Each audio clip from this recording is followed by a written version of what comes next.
Okay, so I want to welcome everybody who is watching our video here, our part two of our dialogue on racism. What's happening now? The Unity Church has put together this series to have this very important conversation about racism. We are our moderator has been detained, so she'll be joining us. Gwen will be joining us in a minute or two, but I'd like to introduce the panel. First off, Reverend Ernestine Griffin. Reverend Ernestine, would you like to say a few words about yourself? Well, I'll see what would be interesting. I, I work all the time.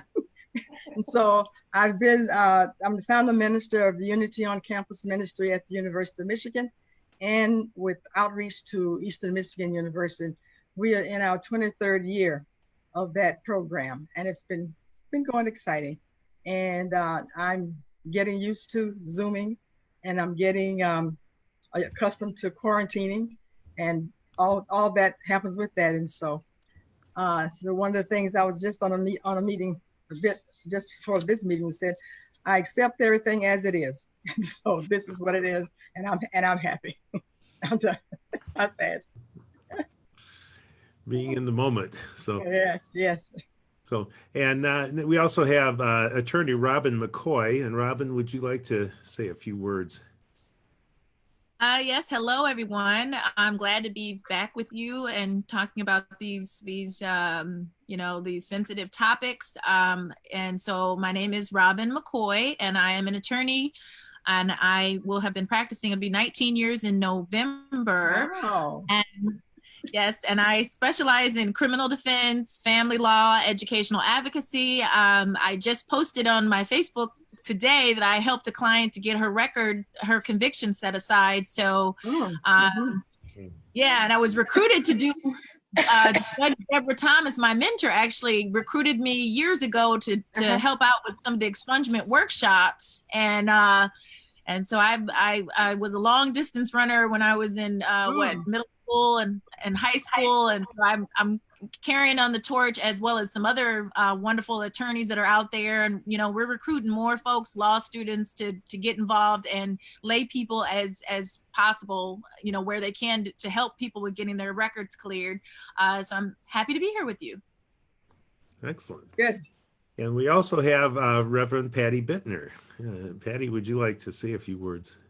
Hi, good to be with everyone. So I've been at Unity of Ann Arbor. I'm starting my 3rd year, and our spiritual community has a commitment to working alongside these dialogues. But I'd like to acknowledge our board member, Peggy Prophet, whose idea this was to begin these conversations. Thank you, Peggy. Yay, Yes. Peggy. And even on Wednesdays, when we're not having webinars, we're having Zoom calls with folks having dialogue and sharing. So you're invited to participate any Wednesday evening.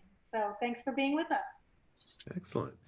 And my name is Mike Ball. I'm the executive director of Lost Voices, and we're helping sponsor this, just help out with putting this on.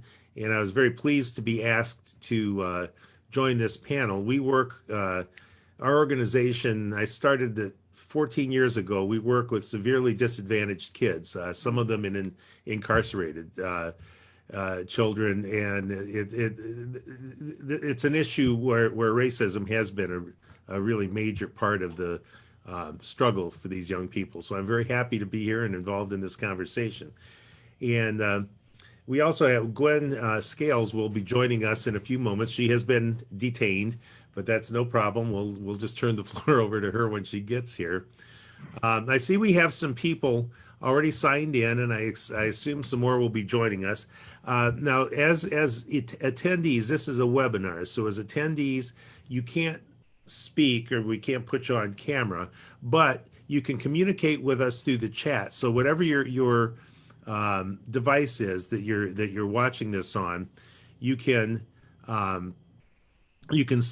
ask questions or make comments in the chat function, and I'll keep an eye on it. Gwen will keep an eye on it. We have Charles Scales in the background. When he gets here, he'll be in the background, making sure that we don't miss any of the comments or questions you folks have. If you see me looking off screen, we're also streaming live on the Unity of Ann Arbor Facebook page. Oh, Gwen. So, and here's Gwen is joining us. So if you're on that stream, you can also comment in the live stream, and we'll try to pick those up too. But the best way is if you go ahead and register. You can still register, I believe, and become a participant and talk to us through the chat. But we'll try to keep all the questions open. And so our last member and the MC, the moderator of this panel, who has just joined us, she's coming right from filming and a recording session, is the lovely and talented Gwen Scales, one of the finest singers I'm aware of. So Gwen, the floor is yours. Okay, we'd like to take this opportunity to welcome you and thank you. I don't know if Mike already did that. I did. But that's good. So we're going to start. I'm going to have Robyn McCoy, who will be the expert tonight on the defunding the police topic. And I'd like her to come on and introduce herself, and then we can get this this conversation rolling. Okay, well, yeah, we actually all did introductions. I would add, so I'm a professor, so I teach a class on law and African American experience at EMU. And I did gather, as I did last time, I gathered some informational materials, videos and articles on the subject of defunding the police. So I made that information available to the group. And if you're taking any of my classes, or I do educational workshops, you'll have a heads up on some of the materials. So as I looked at this topic of defunding the police, I started looking at some of the videos that were out there. Of course, if anybody, I'm a news junkie, so I keep up, I watch the news on this subject matter. But I did see some really good videos that talked about like the concept of defunding the police, as you know, they were talking about Black Lives Matter. And a lot of the videos what they were talking about, and even some of the articles, is even though they're calling it defunding the police, there was discussion about reallocation of resources, like having the police, having funding that would go to the police, go to other areas like healthcare, education, and employment, housing. They did reference on some of the videos like Camden, New Jersey, where they did, it's like they modified their concept of the police and had the police more as guardians. They also referenced a program in it was in Oregon where they did that. And then they had some of the videos talked about actually abolition of the police, where they have community policing. There was discussion about in certain situations, and they have it in some cities in the US already, where they will have civilians that are trained mental health experts that will go in and mediate conflicts.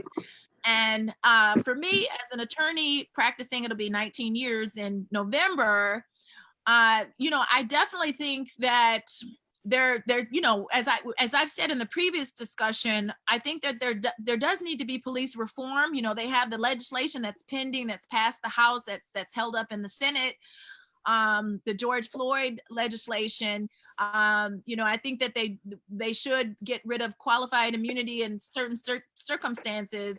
And I think that the police should be reprogrammed, demilitarized. At the same time, though, with the I do a lot of work in Detroit and in inner cities, in Ypsilanti, Ann Arbor, things like that. And there are people that will say to you, they do not want a defunding of the police. I know that there are parts of Detroit where people are concerned that if they call the police, whether they will even come in. I think it's really, from my perspective, seeing what I've seen over the years, I really think it's more of a discussion of changing the laws.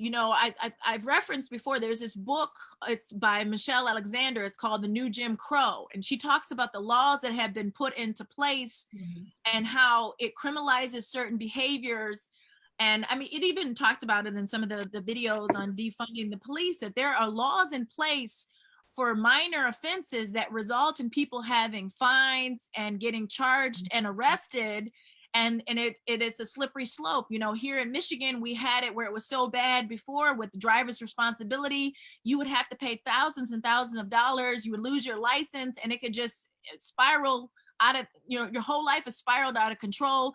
Detroit, we don't have a metro, unfortunately, like other cities. So people need to have a license to get a car, to get certain kinds of jobs. And so I know we've had reform on that issue, but we need more reform. So I see some of the, I still, obviously there needs to be change and reform in the police departments, but I see it more as an issue of changing these laws that they impact people that are disproportionately, people that are poor, people that are African American, brown and Black folk, that it impacts them. I mean, I do indigent defense as a part of my practice, and so I'm constantly talking to folks that are in the jail.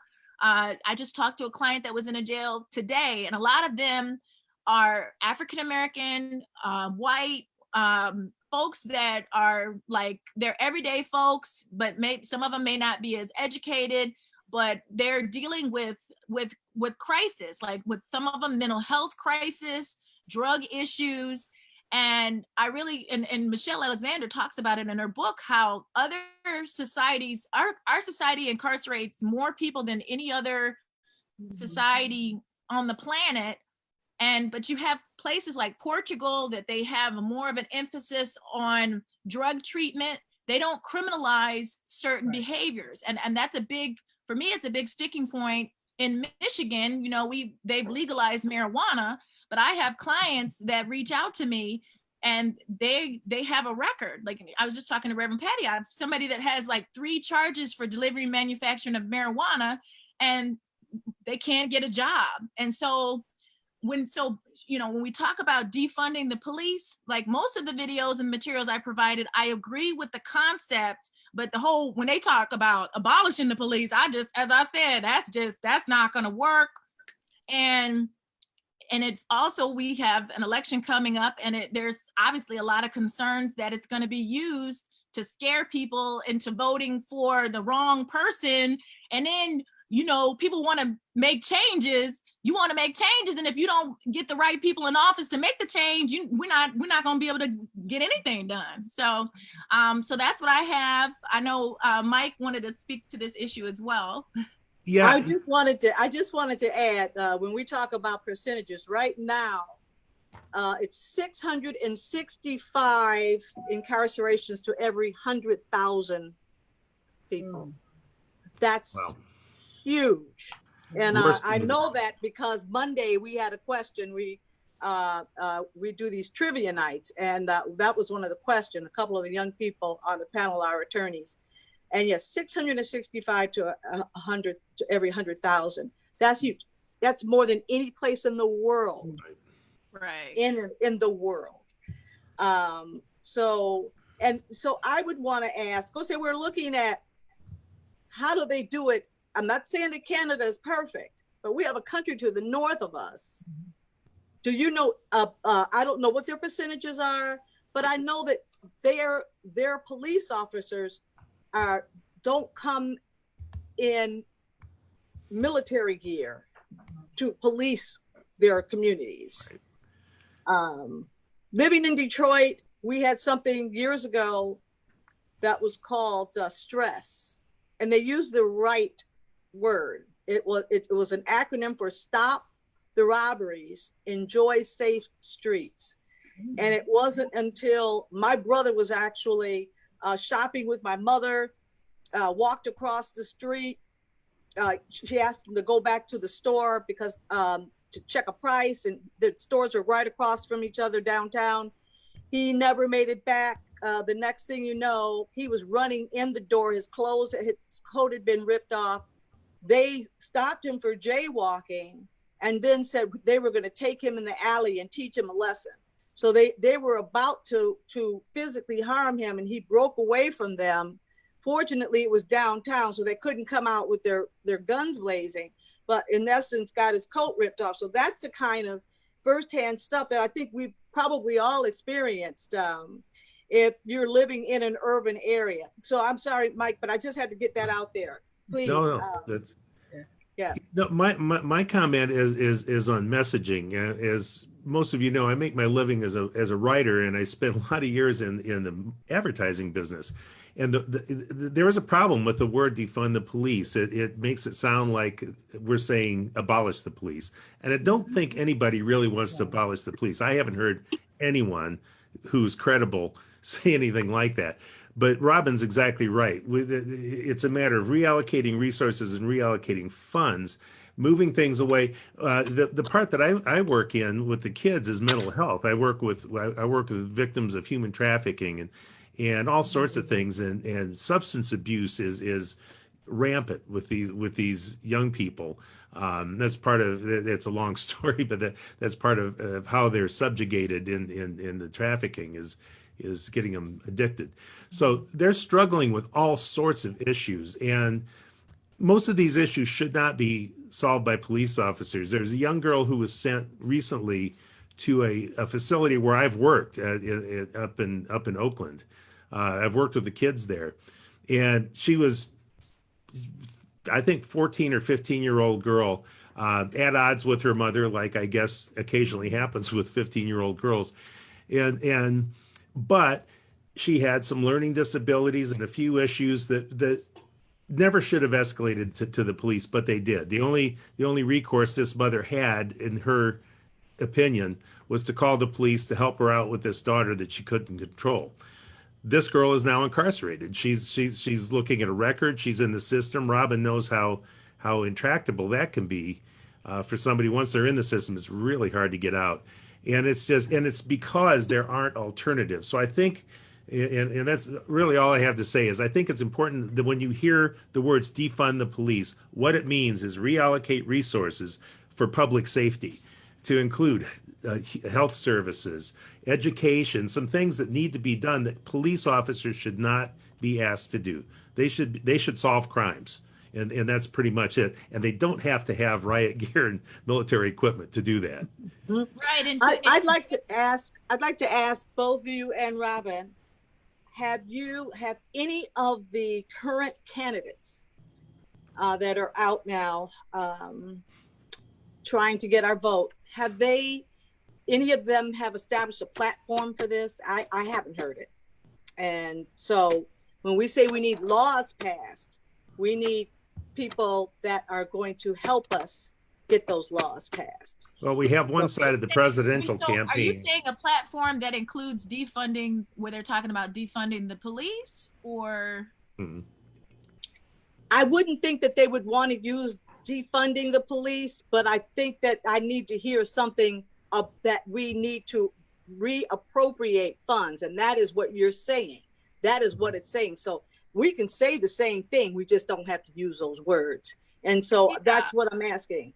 Well, I will say, I know there's the race, for prosecutor in Washtenaw County. There's Ellie Savitt, who is very much big on criminal justice reform and shifting the way things are done to a more progressive system of doing restorative justice and things of that nature. But then you also have Ariane Slay that's running, and she had previously worked as a prosecutor. She left the prosecutor's office, she says, because they were too rigid and she wanted them to have more flexibility. And then you have Hugo Mack that's running. I know in Wayne County, you have Victoria Burton Harris, who's she's very progressive. She's had a lot of discussions about criminal justice reform and changing the system. And then she's going up against Kim Worthy. Now, Kim Worthy has a good background as far as dealing with police brutality, misconduct, and dealing with getting money for the rape kits. And she is starting to talk more about having more restorative justice, like in the juvenile system with certain juvenile cases. I mean, I'll say for myself, I practice in the juvenile court. They do have some programming that, prior to now, they did have some programming. Could could they be more progressive than they are? Yes, they could be. I mean, there was that case of that young boy.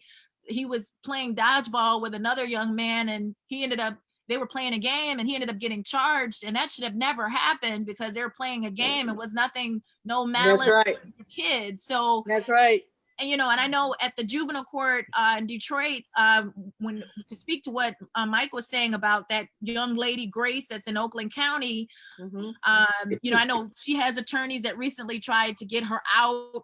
And I saw some of the proceedings where the judge tried to go into more of her history with her mother and trying to give more of a background for why she got detained. But what I'll say, I've worked with kids for a number of years, at least 12 and a half with Michigan Children's Law Center. And I think that you don't have to detain. There's ways to deal with children where you don't have to detain them, because there's statistics that show that if you detain them, they can get more socialized to be caught up in the school to prison pipeline. And especially somebody that has disabilities, like when I was at the juvenile court in Detroit, they have a specialized program. It's an intensive program where they give counseling and therapeutic services to the parents, the kids, and they have a support group, and the court does a wraparound. And we have Judge Joseph that leads that up, and you wouldn't just lock the child up. It would be, they'd have to have a new major offense before they would be locked up. They really try to pour into them, because the issue that we typically see is that kids, some of them get locked up and some of them get services inside and they do well, but then they go back in the community and everything falls apart. And so that's why it's a matter of really trying to make sure we have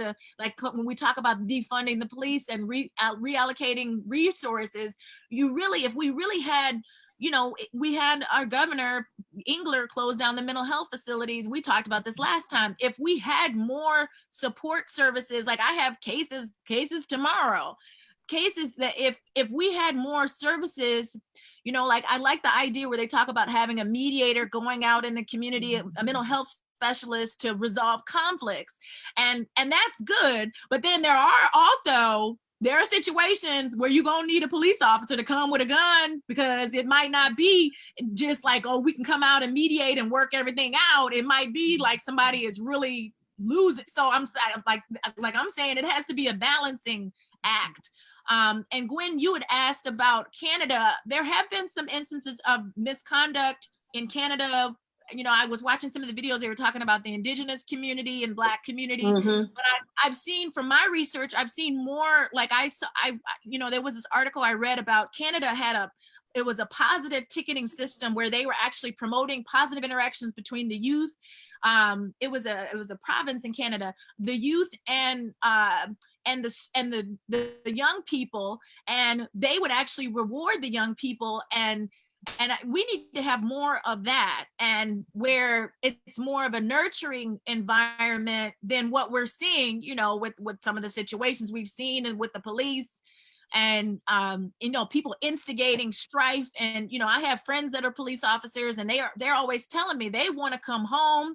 A lot of them are overworked and underpaid. Like we said, they're expected to come out and be like the mental health counselor, the social worker. They're the marriage counselor, they're the medic. They're doing we're putting a lot on them, and I think most of them are good, but there are some bad apples out there, and those bad apples need to be weeded out. That's why we want to talk about getting rid of the chokehold, and getting rid of the qualified immunity for certain situations. Like if you kill somebody and you lose it, you're going to get charged and there's going to be consequences, and that we need to stop it. It's just, to me, I know they talked in one of the videos that I provided, they talked about in the UK, they don't have the monies allocated to the police like we do in America. But they were talking about how there's a movement to do that, even though they don't have some of the it's almost like they're adopting this mindset that some people here too, that are in the suburbs, like, oh no, we need more police, we need more money. Well, we need proper allocation of services. What I see with young children, teenagers especially, we need more male, like what Mike is doing is very good. We need more male mentors. Women it's good. I'm a woman. I think I mentor folks, but I think what I really see from my young clients, my teenagers, male and female, you know, when they come into court and they see a male judge or referee, they look at us like they acknowledge them, because in the courts we were acknowledging when the kids were doing very positive things. You know, if they were doing not so good, they wouldn't get they have a little prize that they would get if they were doing good. If they weren't doing good, they wouldn't get a prize, you know. But you could really see how the kids were looking up they really wanted to please the judge and the referee. But you shouldn't have to come to court to have that. You should have mentoring, more male mentoring and females too, but more mentoring for the young people, because it's like kids crave attention. You know, I was a kid, I did a lot. My mom, she gave me attention, and you know, so you can get attention, you can get positive attention or negative attention. And I learned early on, I didn't want to have a negative attention. So I was going, Nurse Pam, she made sure I was like, okay, I don't like this negative attention. I'm gonna do some positive stuff, because this is not fun.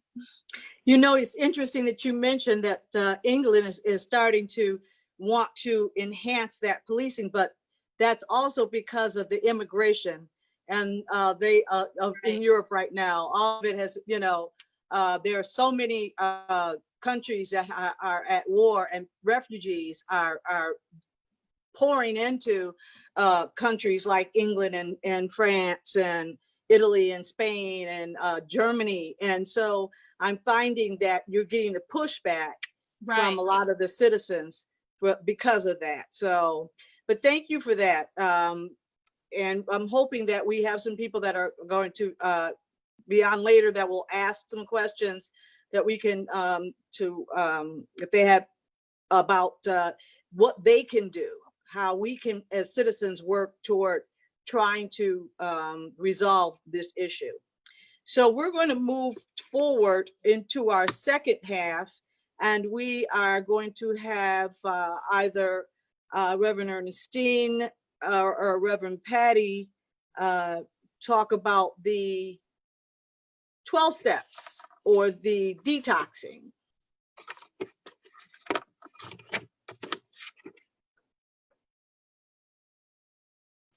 Can we get either one? Reverend Patty's going first. Oh, I'm going to go first. Okay. So, so Mike has this great 12-step thing that he's going to put in the resources. So Unity is really big on recognizing that healing starts within our own consciousness. So if we're going to begin any kind of healing process, it's our taking responsibility for what we're thinking, how we're feeling, and beginning to move forward with that. So there's this 12-step program that talks about, and I'm talking particularly about white privilege right now. So we have to begin to embrace our ignorance as an invitation to learn. So we're swimming in the sea of patriarchy and of white supremacy that we've been raised in. We don't have to particularly feel guilty about it, but we have to acknowledge that's where our consciousness is. That's how we have been shaped.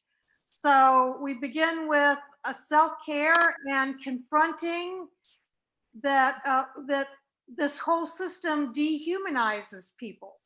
And I was telling somebody today, I don't know how I missed this, but so our founding fathers created this entire system so the white men got all the goodies, right? And so it's just been perpetuated and then exacerbated, and now it's in every single system. So no matter which way you go or where you look, there's this leaning toward the people with white privilege having all the benefits.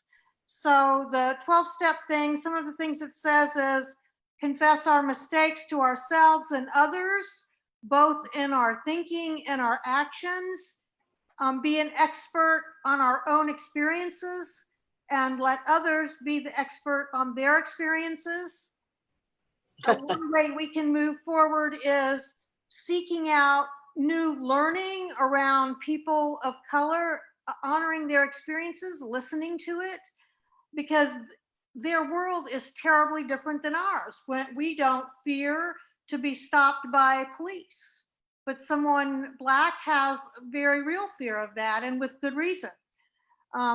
We don't generally fear when we enter a store, are we going to be watched? And people of color are under suspicion immediately. So it's a completely different experience.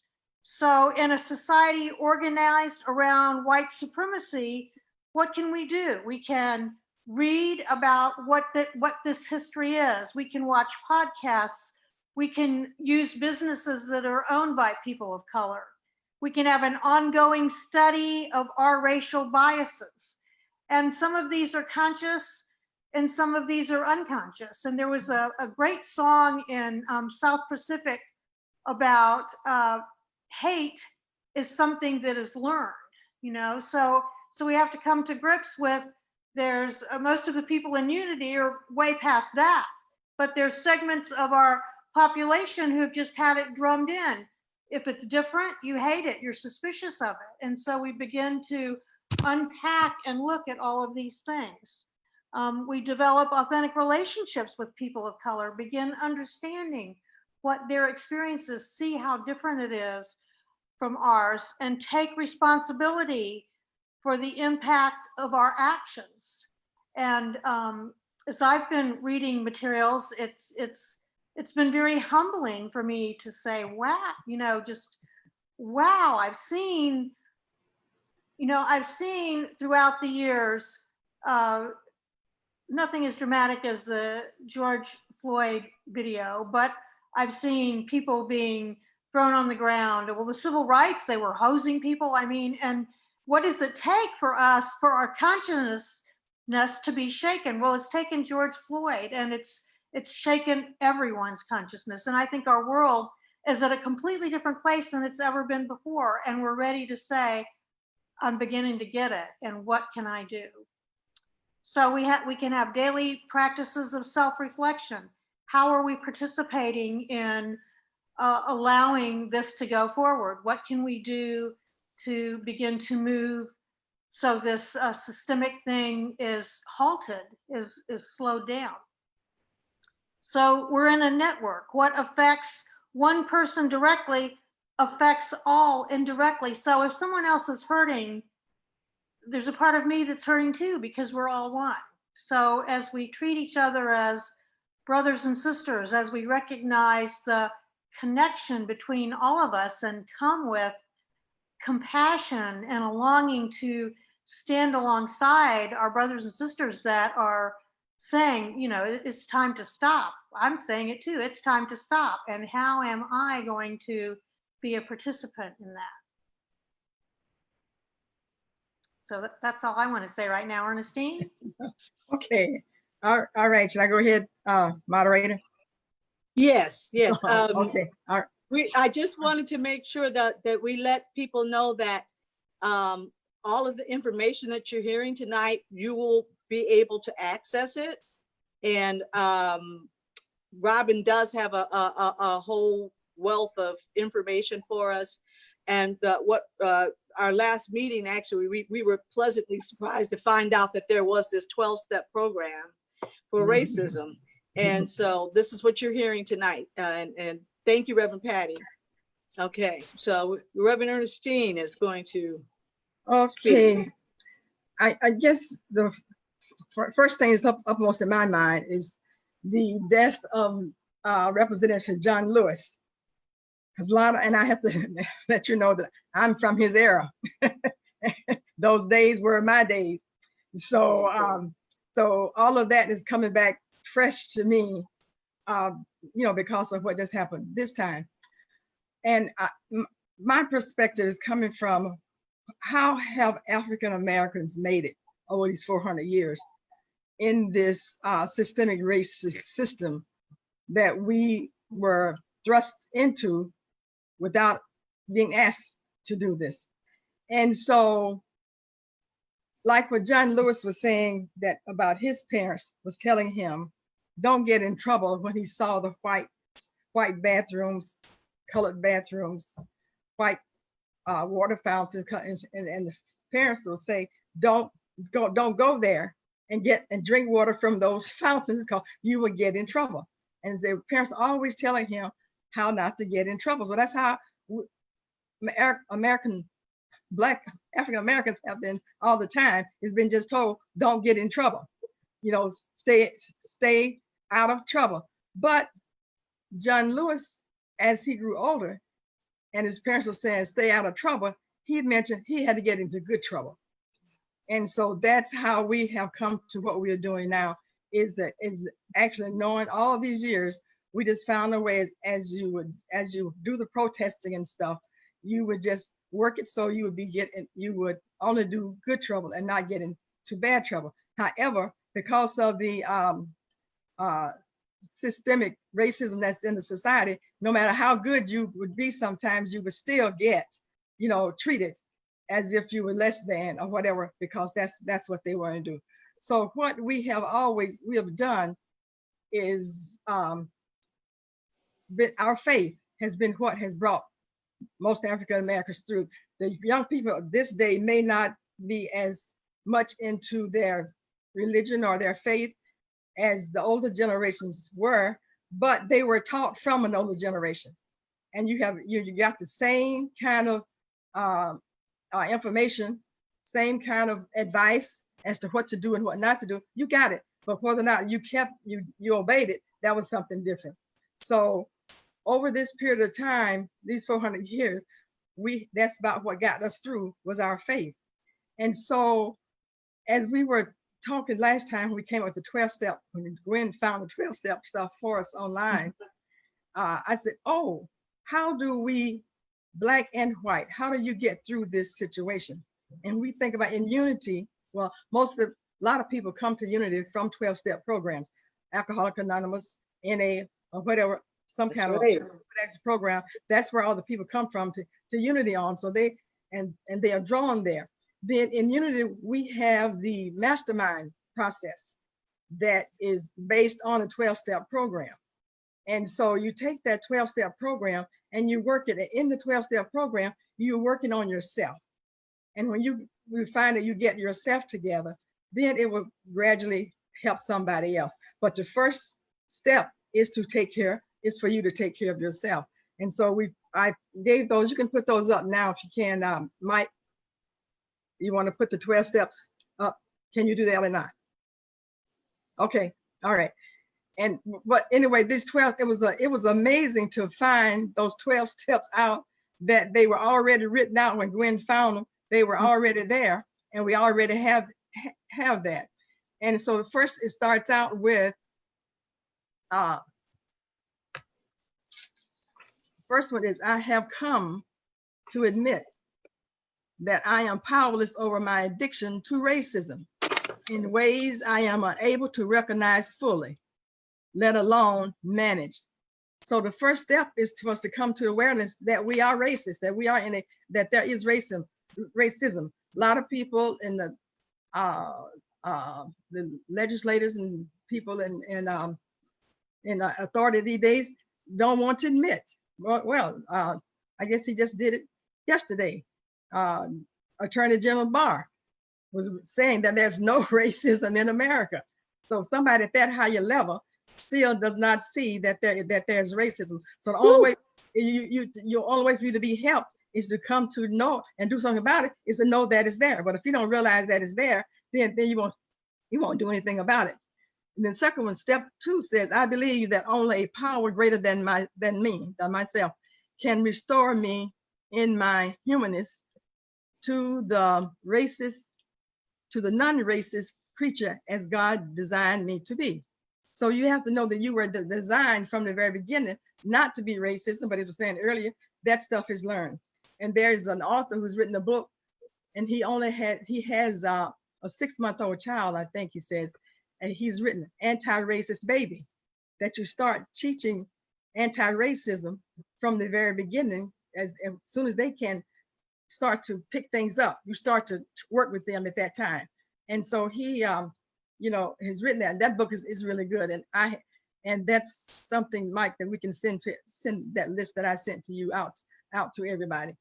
And because we want to have some time for questions and answers, I do want us to consider going through this 12-step program. That's one way we can help ourselves, is get in small groups, just like an Alcoholics Anonymous program is, where you support each other. But even in that support, it's a support in a level that no, you're not condemning and not blaming. You're in a situation of learning and sharing and caring for each other, as everyone is trying to go through and get and do the best they can in situation that we are in. So I won't go through all those 12 steps because that would take a long time, but most of us in Unity are familiar with 12-step programs. You're familiar with the mastermind program.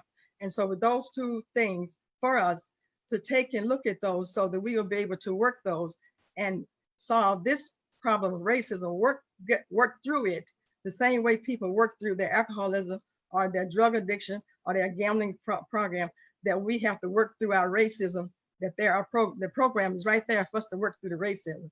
And just for myself, I said, as I start to think about stuff, I was saying, as things were coming up, I said, oh, gee, I do some of those things myself. I catch myself doing some things that I would think that I would not do. But it's because we were brought up into this system to think some of these strange ways, because that's the way we were trained to handle them.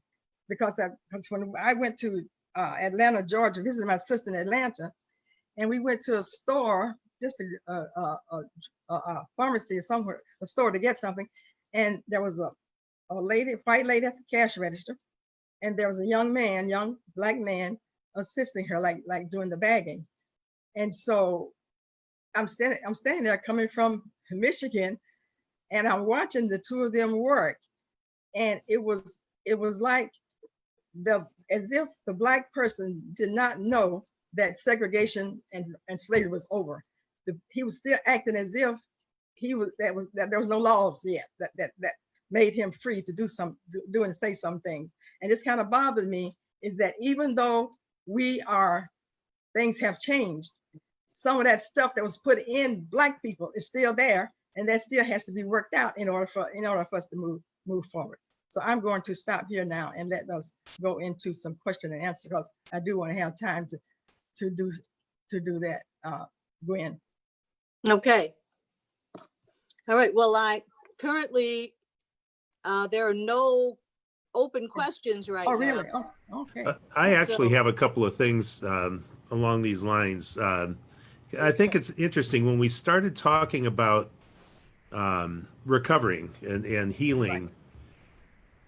Right. My initial thing was, well, okay, I got nothing to heal from, so because I'm not harmed. Well, that's the problem right there. Yeah. There is a world. I really recommend to anybody to read Ta-Nehisi Coates' Between the World and Me, or Between This World and Me. It's an amazing book. And I want to read you a passage out of that. I happen to have queued up here. Somewhere out there beyond the firmament, past the asteroid belt, there were other worlds where children did not regularly fear for their bodies. I knew this because there was a large television resting in my living room. In the evenings, I would sit before this television, bearing witness to the dispatches from this other world. There were little white boys with complete collections of football cards, and their only want was a popular girlfriend, and their only worry was poison oak. And I mean, that's just a little piece. Yeah. But it reveals something that we don't understand. The world that we live in is built on white supremacy, and it goes back to it's the white people's mandate to bring civilization to all those people of the world who are inferior races. This is a thing that goes back hundreds and hundreds of years, this idea. And we're born into this system. We live in this world where Patty and I were born on that side of the galaxy, that white side of the galaxy. And there's an important distinction here. I've had people say to me, well, I grew up poor. Yeah, so I don't have white advantage. Yes, you do. Yeah, it doesn't have anything to do with how you grew up. It's which part of that galaxy you're living in, and to understand that how big that galaxy is, and to think about it, and to understand that this is where the recovery. Sure. And this is where I kind of understood that I have a lot of recovery to do. I have a lot. Nobody wants to be called a racist. Nobody wants to be called a white supremacist, but we live in a white supremacist, racist-based society. So we have to understand that that's where it is, and we really have to think about how to undo that, how to walk away from that intentionally. It's not going to happen accidentally. I had somebody say, "Well, we elected a black president." Yeah, we did, and he's, in my mind, the best president we've ever had. That didn't end racism.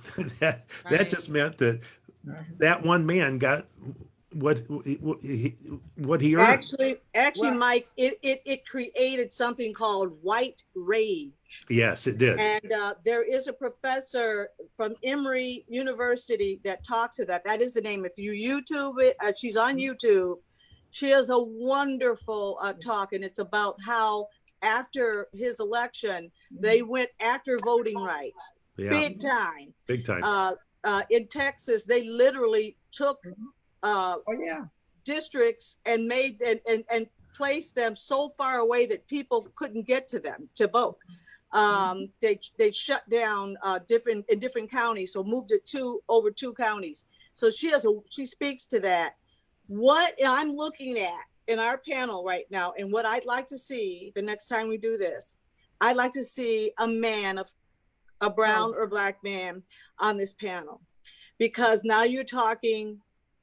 That's where we need to go, and I really would like to see that. Charles, no. Right, no, I hear exactly what you're saying, because I was talking to Ed earlier today. I said, Ed, I have a busy schedule, so right. One, you can jump in here. So I don't know. I don't know. Maybe we can talk. Maybe we get Charles and Ed, because that is true.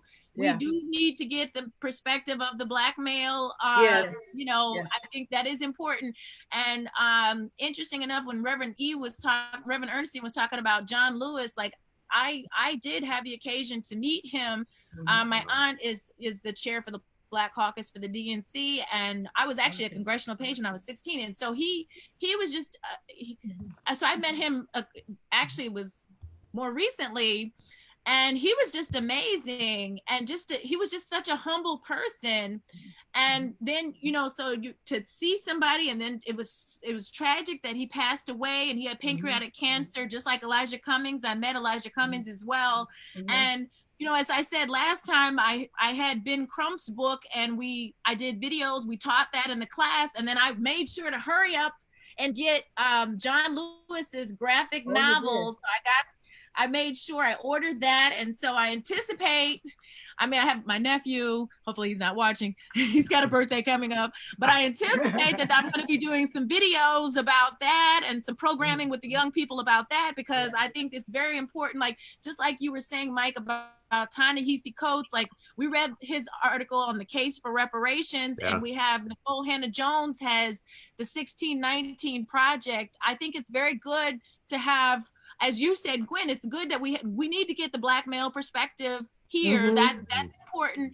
But it's also good to have some books. Maybe have you guys do some books and read certain books. And like the 1619 Project, they have some really good material, some essays that you can read and talk about the essays, things like that. Yeah. That has come under, I'm sorry, that's come under fire by Cotton, by the way. And the other person that echoed that there's no race problem in America was Ronald Reagan. Yeah. Just wanted to let you know that. Yeah. Well, Tom Cotton said that slavery was a necessary evil. Right. Because opposing the 1619. necessary for whom? Yeah. Yeah. I guess the one thing. If he feels it's a necessary evil, I feel it's also necessary to have reparations. Have free college tuition for those of us who have student loans. Wipe out the student loans, backpacks, debt like that. Because if it was necessary, we built the country. We should also be compensated, There and you we go. still have issues. You know, Okay. there are going to be some COVID reparations for the victims of COVID. But anyway, Reverend Nia, you look like you were about to say something. Sorry.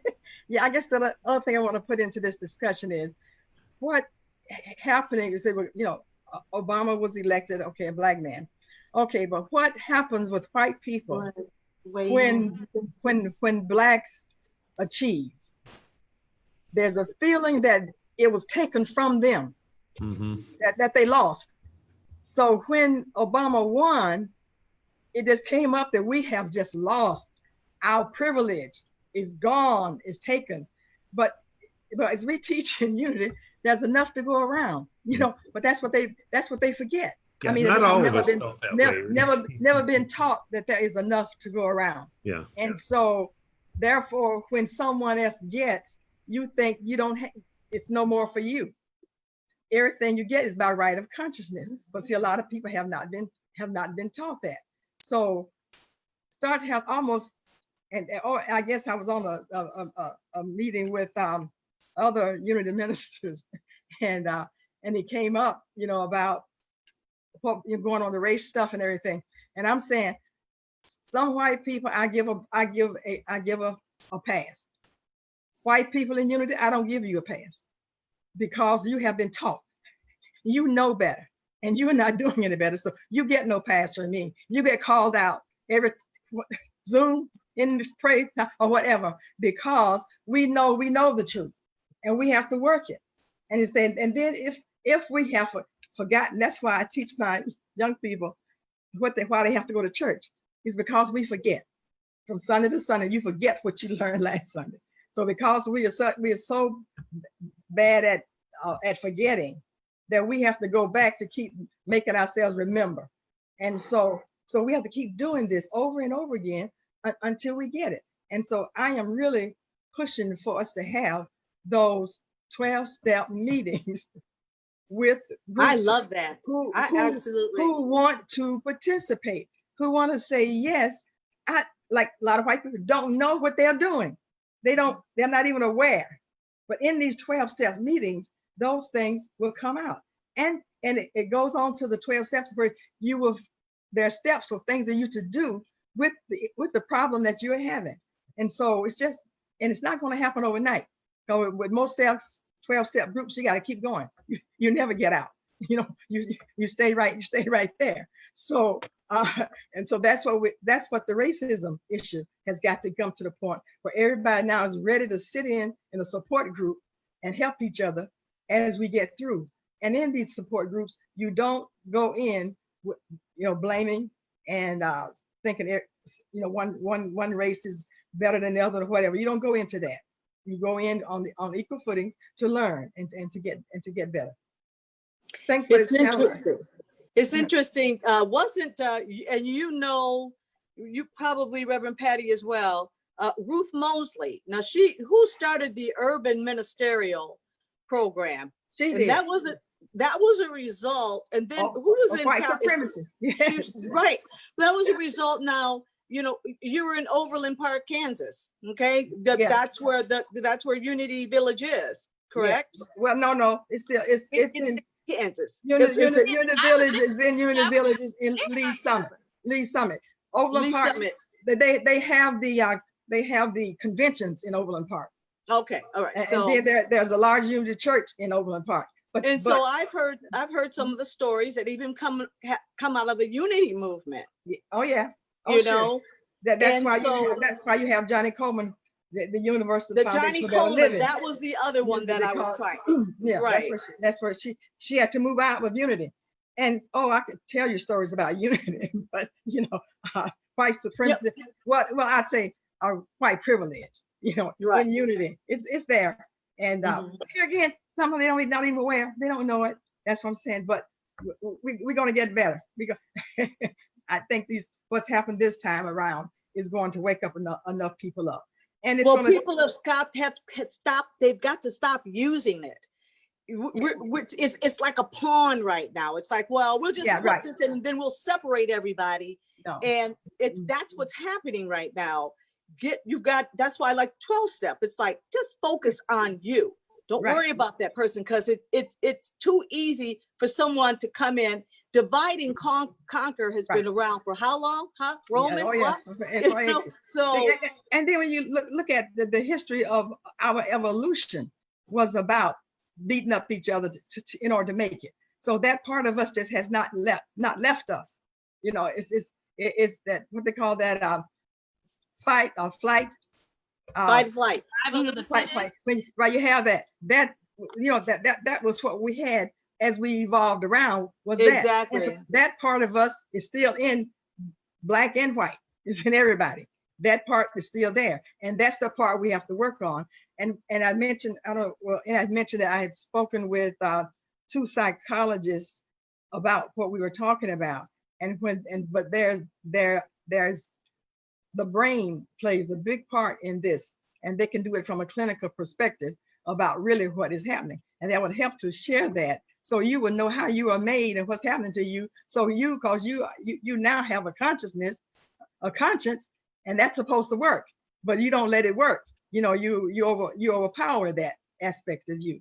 So with the 12-step program, it would help you overcome that part of you that you don't know that's really holding you back.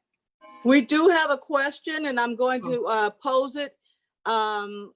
And we'll talk about the brain. You know, it has to be fed properly too, or you lose your frontal lobe will be affected. Yes. Okay, so the question is, excellent dialogue and information, 12-step program for racism. Who knew? I commend you all for your work and commitment.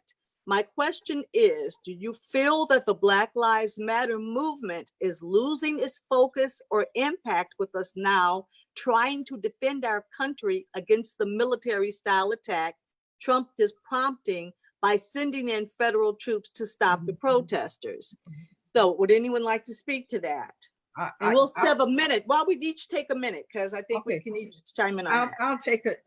I think that it's just gonna make us work harder.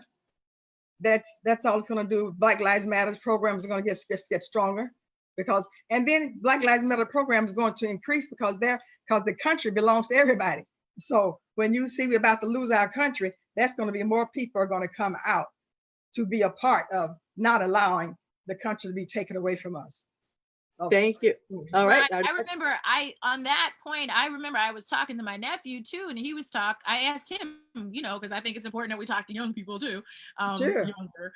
But he was talking about the fact that, well, there are a lot of people that don't have jobs right now, younger people that are upset, and they are woke. You know, there were some folks that were woke back in the 60s, but there's a lot more folks that are woke. So I think that it's really a matter of us strategically just, you know, like when I talk to young people about my programs, what to do and stop by the police, we all have our purpose. We just have to think strategically about what our focus is going to be on. You know, okay, yes, it's messed up, the militarization with the police and everything. We have lawyers. I'm a part of lawyers groups that are mobilizing to help represent protesters, things like that. I did videos too. You know, I did videos for those folks that want to protest, but there's also protesting you can do on social media. There's ways that we can navigate the system to get the results. You know, we don't necessarily have to go under the old model. No. It's like we have to use some of the stuff from the past, but we have to co-create new solutions. You know, like I was in South Africa and they had truth and reconciliation. And it really, when you live in another country, I've lived in France, I've lived in South Africa, I've been to India, and you really get to see the lens and the way people live, the way people engage with each other. And so I think it's important that my dad is very fearful. He's watched what's happened on the news. He's kind of fearful, but it's like, we've got to pray. We're in unity. We got to pray, and we've got to ask the Lord, what is it for us to do? You know, for me, what came out of everything, how to protest peacefully. I did the 2 straight videos for people who want to protest peacefully, you know, fine. But then what was my 3rd video? Stay your ass at home. And I protest peacefully, stay your ass at home. And see, I was doing that for the younger people and the other folks. And then I looked at it, and Connie actually called me the other day. She's like, stay your ass home. She was like, I kept her recording on there, and I didn't realize that I made those videos for others, but it's helping me too. And then when I listen to Connie, I'm like, oh, I didn't even realize I was going to need to hear that, because there's so much happening that makes you want to rush out there into the streets and protest. And, you know, you've got Grace is locked up in Oakland County. You want to help Grace. You got stuff happening here and there, but it's like, we got to think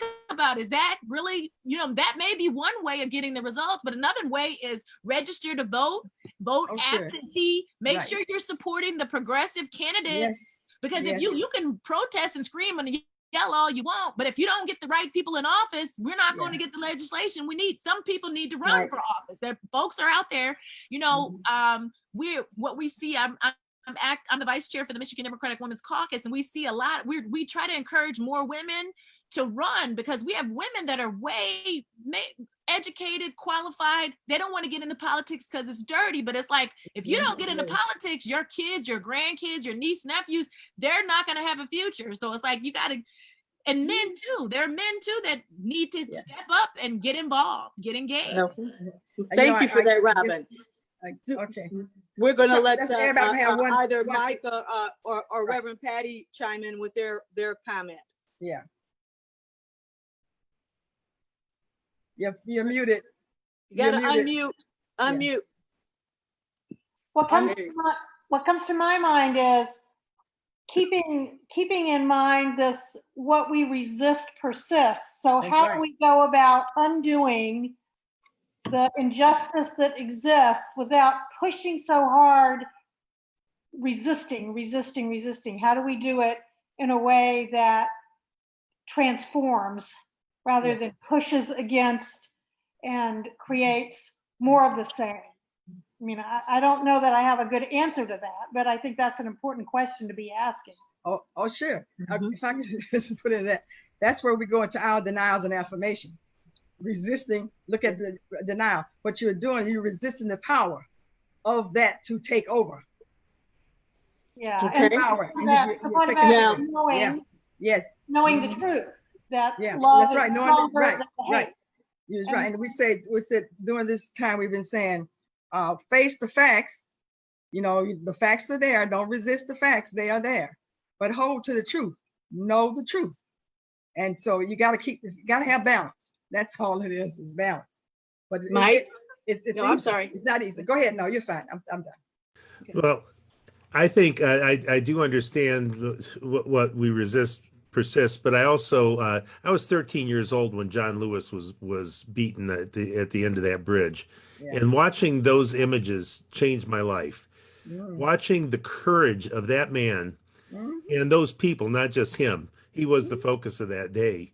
But watching the courage of those people to passive resistance, to take the beating, to stand out front, and I think, in a sense, that's what we have to do. I do not think we're losing focus. Yes, the focus is changing to the stormtroopers and the militarization, but that's part of it. That is part of the overall message. I think the fact that Black Lives Matter is what 50 feet tall in front of Trump Tower and down towards the White House. I think we, we're speaking those words, and I think what we need to do is follow Mr. Lewis or Congressman Lewis and stay persistent, stay in good trouble, stay out there, stand in the streets with your arms up, so that if they harm you, it's really obvious that you're not a threat. And I see that happening every day, and I think it's good, and it's all part of it. I have to add that the Portland situation is they're afraid. Black Lives Matter is afraid that that's going to detract from the whole purpose. Okay. And it is, but it isn't. But what the whole federal, this is just Trump's look at me moment. Okay. Look at me. And the fact that he refused to view John Lewis's body to me speaks to his he is so marginal. He is just, I just don't believe it. I feel like I'm looking at a Teletubby or something. I don't know to disparage Teletubbies, but I just think that these types of conversations, what we're doing now, getting to truth out, getting to as many people as we can is very important. So we're done with that, and we've had our comments, and if we don't have any more, I don't see that we have any more questions. So I think that I'd like to thank our panelists. Robyn has she's so learned about all of the things that she shared with us, and also in the last webinar that we did. I'd like to thank Reverend Ernestine, Reverend Patty, Mike. You guys are fantastic. We missed Lindsay this time, but hopefully we can get her back in. And again, I'd like to do this again, but I would like to have that one that I think it's, I'd like to see that. I will ask Ed about that. I mean, you can ask Charles, and then I am like that bookworm. I got the book, John Lewis, everybody. So I feel like students, this is your assigned reading, but knowledge is power. We got to get, John Lewis was a legend, and we got to make sure we carry on his legacy. So good trouble, good trouble on the streets, on the internet. That's right. Good trouble. That's right. Don't let anyone. We are working on a protest song called "Stand Up." Okay. Stand up for your rights, and stand up to be heard. Stand up. I can't see you sitting down. I can see you stand. I can see when you're standing up. And Gwen, from maybe a younger black male would be David Joseph. Yes. So if we might. Right. Perspective, Okay, so we should reach out, and then we'll have our meeting. But I think I'd like to thank those that did have an opportunity to tune in. Please share this. It'll be available. A video of this will be available for you to share with your family members, with your friends. Share it. I'll have them go. It'll be on the Lost Voices website. Am I correct, Mike? Yes, that's correct. And I'll also have all the resources, links, and downloads on the Lost Voices website. Right. So very good. Easily catch all of that. Good. All right. Thank you.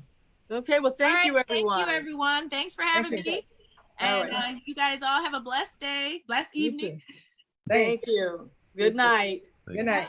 Good night, everyone.